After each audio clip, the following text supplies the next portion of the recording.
The sun is shining, temperatures are rising in Oklahoma, which can only mean one thing. The postseason is here. The Norman Regional is this weekend. The Oklahoma Sooners are the number 2 overall seed in the NCAA Tournament. We're getting to all of that and more up next here on the OU Softball Show.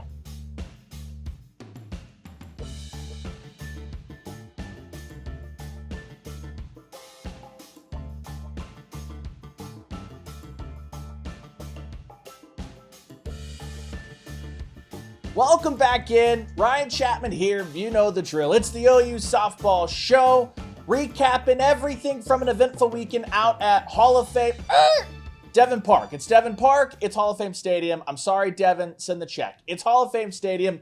The Sooners made it a home once again. Another Big 12 championship. The final Big 12 tournament championship opportunity was going to go one of two ways. Either the departing Texas Longhorns or the departing Oklahoma Sooners. Texas will head into the SEC as the defending Big 12 regular season champions. The Oklahoma Sooners will head to the Southeastern Conference as tournament champions. A dominating performance in Oklahoma City for both of those teams. Texas overwhelmed Texas Tech and Baylor. Oklahoma absolutely throttled Kansas and BYU, and it led all the way down to Saturday. Patty Gasso, Mike White, the scene of the crime. The last time those two teams played there, it was not the WCWS Championship Series. It was Oklahoma setting the regular season, single game, attendance record for a college softball game. Oklahoma doubled up on those memories by beating the Texas Longhorns. It was an absolute gem of a performance in the circle from Kelly Maxwell. It was a 5-batter, 5-up, 5-down relief appearance from Nicole May that shut the door. It was clutch hitting. It was Oklahoma taking advantage of Texas Longhorn miscues, whether that be errors, whether that be walks. It was Tiare Jennings showing out. It was Ella Parker, your Big 12 player, most outstanding player,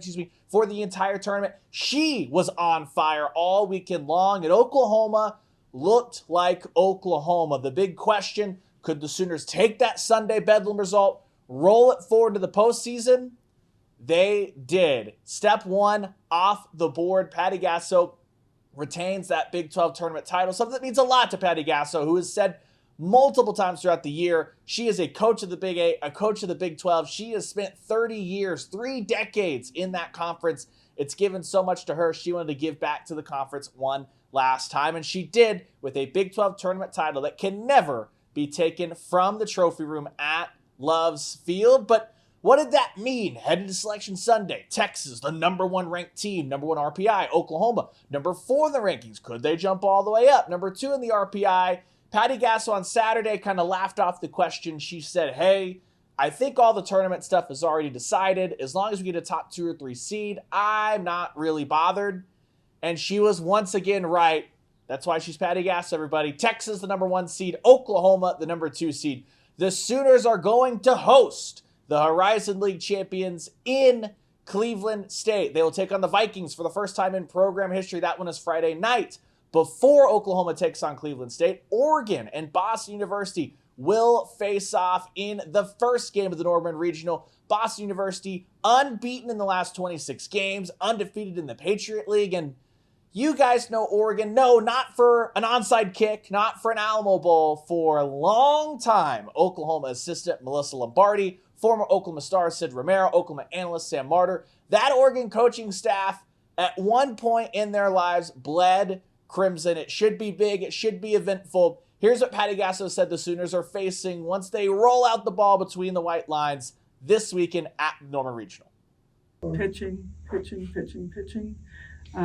Oregon's got a fast offense. They run a lot. They put runners in motion. They do a lot of short game. They kind of bring it all at you. So you're going to have to be a very good defense. Timely hitting. They're feisty. You can see that. And I wouldn't expect anything less from the Lombardi team. Boston, very good pitching and dominance. They've lost maybe 4 games. They haven't played the same kind of schedules as us, but at the same time, when you find ways to win and you win, feel like you can do it against anybody. So you can't overlook them. They've got one of the better pitchers in the country on their team right now, and they're finding their offense is showing very good defense. So they're really good. Cleveland State has a pitcher as well, and she's been carrying them pretty much. And a lot of sacrifice bunts. It's kind of the sacrifice bunt, move a runner in scoring position, get one through, score your run.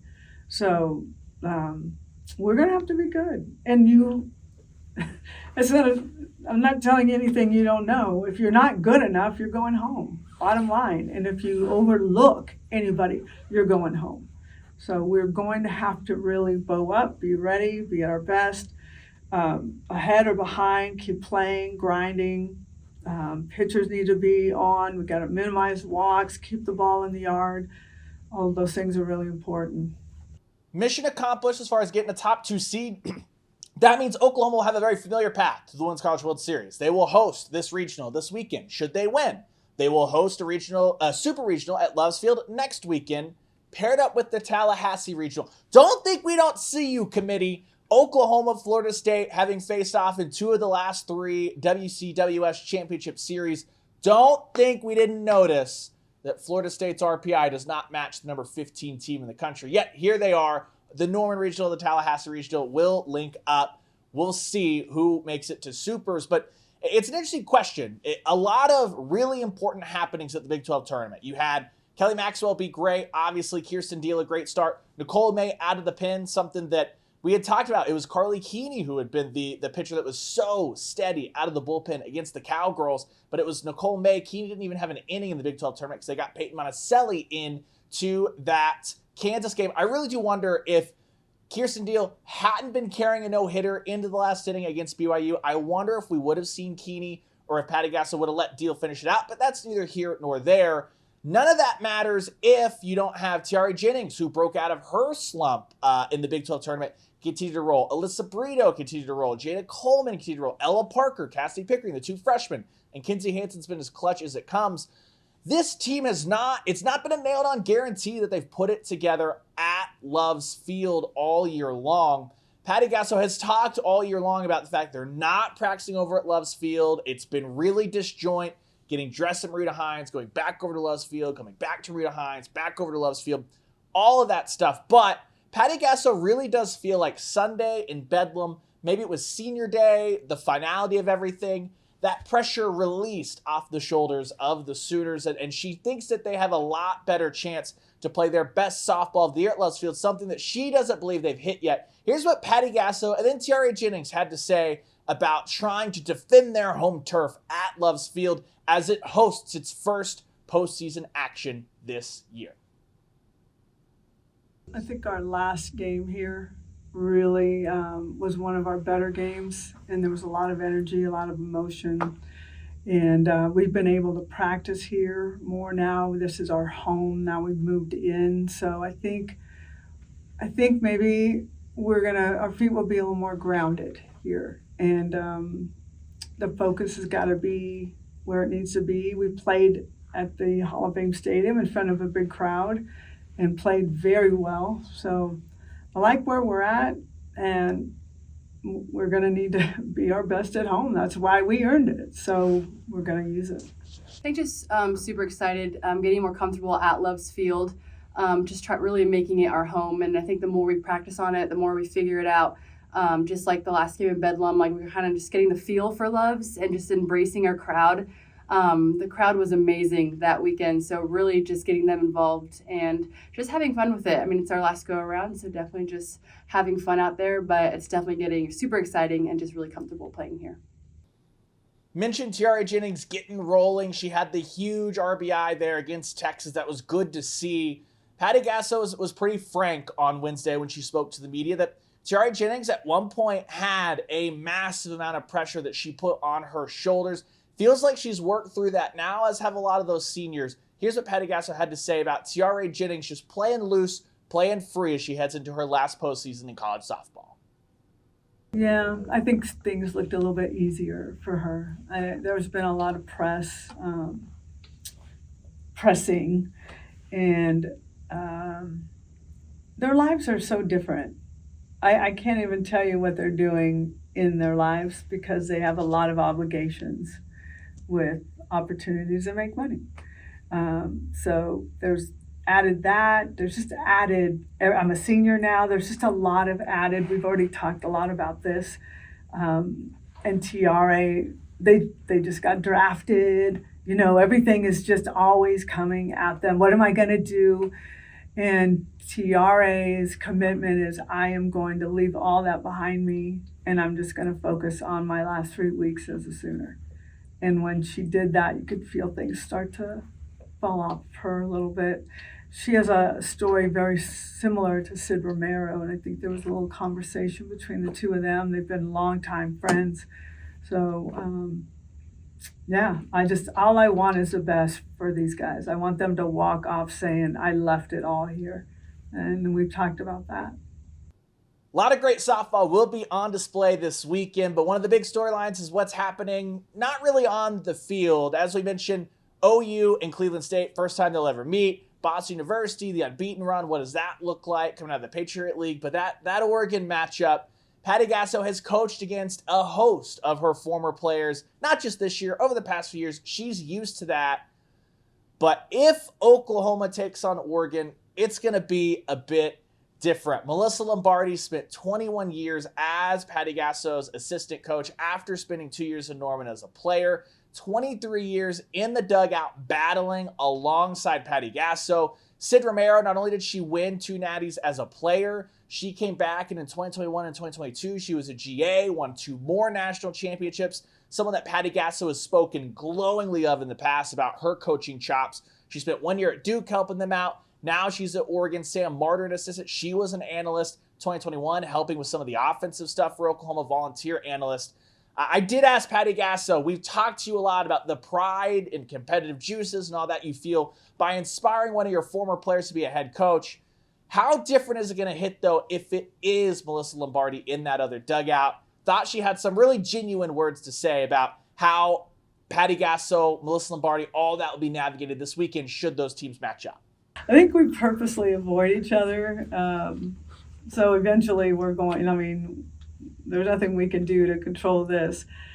I'll be honest with you, I am so excited to get her here for one reason. I want to show her what she helped build. And that's really important to me. So I'm going to meet with her tonight and Sid and Sam Martyr, who was an analyst for us. And I'm going to tour them through here because I want them to feel this.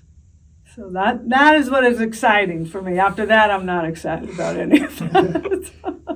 But we're both competitors, and it is what it is. And if it's not going to be us, I want it to be Arkansas or Oregon. So, but I got to fight for us. It gets going for real on Friday. 4:30 is Oregon and Boston. Oklahoma will follow, slated for 7 o'clock, OU Cleveland State. That one will be on ESPNU. If Oklahoma takes care of business against Cleveland State, they will play the winner of Oregon and Boston at 2 p.m. on Saturday. That game, the winner will move on to Sunday's regional final. The loser will return after the first elimination game of the day that night.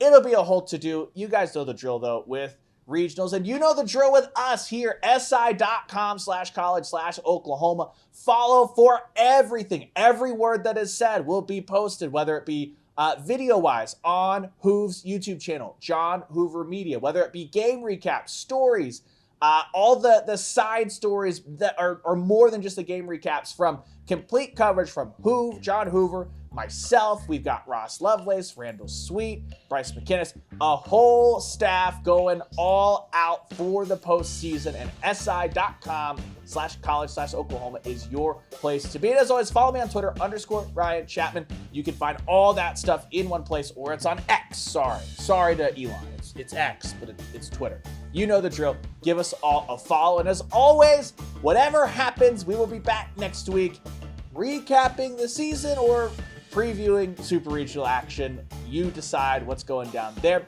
Should be a ton of fun as this final ride for Oklahoma's 10 seniors gets going in full Friday night in Norman. I'll be at Love's Field. See you guys out there.